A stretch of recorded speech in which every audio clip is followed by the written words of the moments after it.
Bonjour, je m'appelle Jason, je viens d'avoir 17 ans. Et je sais déjà ce que signifie le goût amer de la trahison. J'ai moi-même trahi quelqu'un qui m'était cher et franchement, ça aussi, ça peut être assez blessant.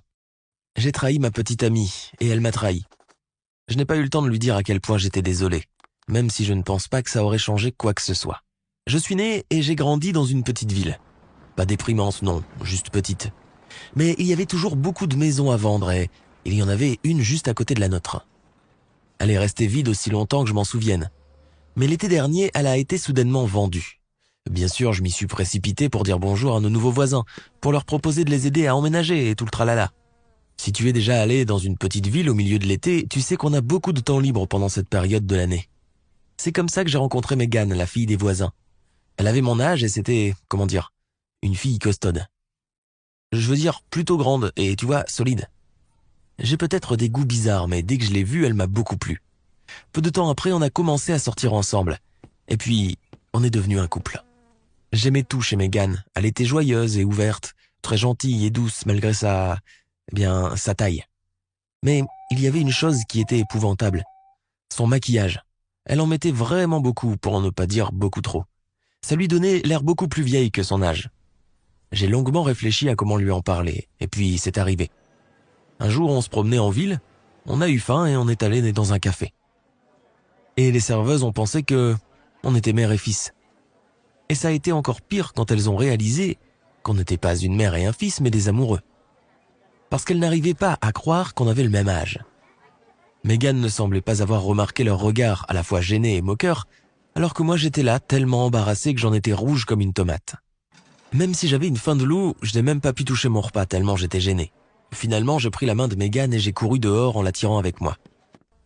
Sur le chemin du retour, je lui ai demandé aussi gentiment que possible pourquoi elle portait autant de maquillage sur son visage. Et elle m'a répondu en souriant timidement qu'elle voulait être la plus belle à mes yeux. Waouh, tu sais quoi? J'étais tellement surpris et flatté que je me suis dit qu'il fallait y aller en douceur. Mais ça n'a pas fonctionné. En septembre, les cours ont repris au lycée et Megan y est allée aussi, bien sûr. Ma grande Megan avec son visage maquillé comme un clown, tu imagines? Tout le monde se moquait d'elle, tout le monde se moquait de nous, tout le monde se moquait de moi, le petit ami de la guerrière aux peintures d'Amazon. Et pour couronner le tout, le style vestimentaire de Megan correspondait parfaitement à son maquillage. Elle s'habillait de façon très colorée et tape à l'œil, et tout simplement sans goût. J'imagine que pendant les chaudes journées d'été, quand on ne portait pas beaucoup de vêtements, je n'avais pas pu remarquer son talent de styliste dans toute sa splendeur. J'ai toujours été un type ordinaire, discret. Personne ne m'avait jamais montré du doigt. Et tout ce qui se passait maintenant, ce n'était pas facile pour moi. Mais je tenais bon. Jusqu'à un jour, tout a commencé avec mes parents qui se sont mis à me dire en plaisantant que j'avais une petite amie très originale. Bon, tu sais comment sont les parents. Ils te font perdre ton sang-froid avec leurs allusions et leurs moqueries et ensuite, ils se demandent ce qu'ils ont dit de mal. Alors, juste quand j'étais prêt à exploser, Megan m'a téléphoné. Elle pleurait et m'a demandé de venir la sauver. Elle était assise dans les toilettes de la station-service et avait peur de sortir parce que plusieurs chauffeurs routiers l'attendaient dehors. Ils l'avaient invitée à passer un bon moment avec eux et ne voyant aucun enthousiasme de sa part, ils étaient devenus complètement fous. Je me suis précipité à cette maudite station-service. Je ne sais pas comment dire, je me suis senti si humilié quand j'ai essayé d'expliquer à ces hommes bourrus que Megan n'avait que 16 ans, que c'était ma petite amie et qu'elle n'était allée à cette station-service que pour s'acheter un goûter en rentrant chez elle. J'ai dû demander à Megan de se démaquiller pour le prouver. Après, ils nous ont laissé partir et ont même marmonné une sorte d'excuse. Megan et moi sommes rentrés chez nous. Malheureusement, elle s'est mise à parler et pire encore, elle a commencé par « Je ne comprends pas ». Et à ce moment-là, j'ai perdu les pédales. Je lui ai crié dessus, je l'ai insultée, je lui ai répété tout ce qu'elle semblait ne pas comprendre quand d'autres personnes parlaient d'elle. Finalement, je lui ai dit que soit elle devait changer, soit je ne voulais plus être avec elle. Et je suis parti en la laissant pleurer toute seule. Je n'en ai pas parlé à mes parents, évidemment, et ils ne pouvaient même pas imaginer à quel point j'étais triste. Alors, au lieu des conseils sérieux d'adultes sur ce que je pouvais faire pour sauver la situation, j'ai eu droit à une autre blague de leur part. Ils ont recommencé à parler de Megan quand on a entendu un nouveau truc à la télé, une émission de télé-réalité sur le relooking. Tu sais, ils font subir à toutes sortes de personnes ridicules des relookings extrêmes, ils améliorent leur apparence et discutent du résultat pendant une éternité. Ennuyeux. Et mes parents ont dit qu'à leur humble opinion, ma merveilleuse petite amie serait une candidate idéale et qu'elle devrait aller au casting. Ils ont ajouté « Ces gens de la télé tueraient pour avoir ce diamant brut. ta chère Megan. J'ai jeté en silence mon assiette du dîner à moitié mangée dans l'évier et je suis allé dans ma chambre. Mais le lendemain, en allant en cours à côté de Megan, je me suis dit tout à coup que ça ne pouvait pas être pire. Elle semblait prête à faire n'importe quoi pour sauver notre relation. Et comme je continuais à jouer au père en colère, je ne pouvais tout simplement pas me mettre à lui parler normalement, comme si rien ne s'était passé. Alors j'ai murmuré quelque chose du genre « Tu devrais aller au casting de cette nouvelle émission. Peut-être qu'ils te prendront et feront quelque chose pour toi. » Ne me dites rien. Je sais que j'ai été un imbécile, et un imbécile cruel en plus. Mais tu sais quoi? Elle y est vraiment allée. Même si tout ne s'est pas passé comme je l'avais imaginé, elle est revenue du casting très enthousiaste et joyeuse. Il l'avait bien aimée et il voulait travailler avec elle.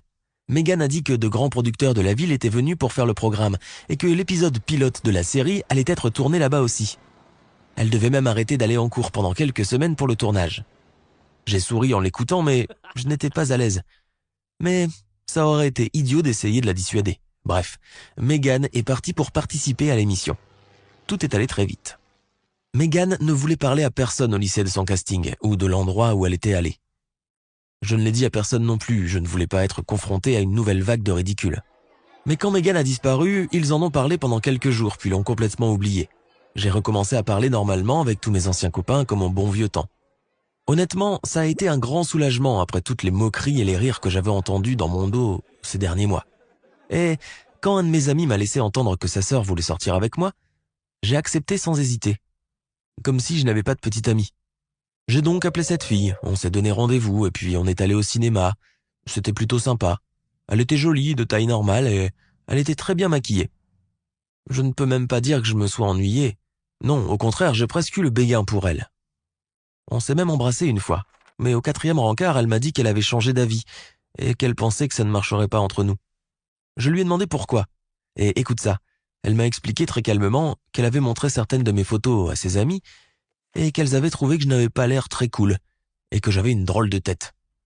Évidemment, j'ai passé le reste de la soirée à étudier mon visage dans le miroir en essayant de comprendre ce qui clochait. Et puis soudain, je me suis souvenu que Megan était censée revenir demain. À ce moment-là, j'ai réalisé à quel point elle m'avait manqué. Et je me sentais aussi mal d'avoir été si désagréable avec elle, et combien j'avais été bête de ne pas avoir essayé de lui parler simplement de ce qui me dérangeait. J'ai décidé que j'allais lui présenter mes excuses, et que tous ceux qui se moquaient d'elle pouvaient désormais aller au diable. Bon, et qu'ensemble on trouverait une solution pour son style. Mais tu as déjà deviné que j'arrivais trop tard, n'est-ce pas? Quand Megan est revenue, eh bien, ce relooking extrême avait fonctionné. Elle était tout simplement magnifique. Et tu sais, il ne l'avait pas totalement démaquillée et habillée d'une manière différente. Elle avait totalement changé. Maintenant, même sans ses peintures de guerre, elle semblait plus mature. Et elle ne me regardait plus avec le même enthousiasme amoureux.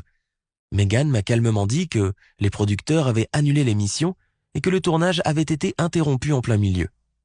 Mais qu'elle n'était pas près de rentrer chez elle car on lui avait fait une offre sur un autre projet de télévision.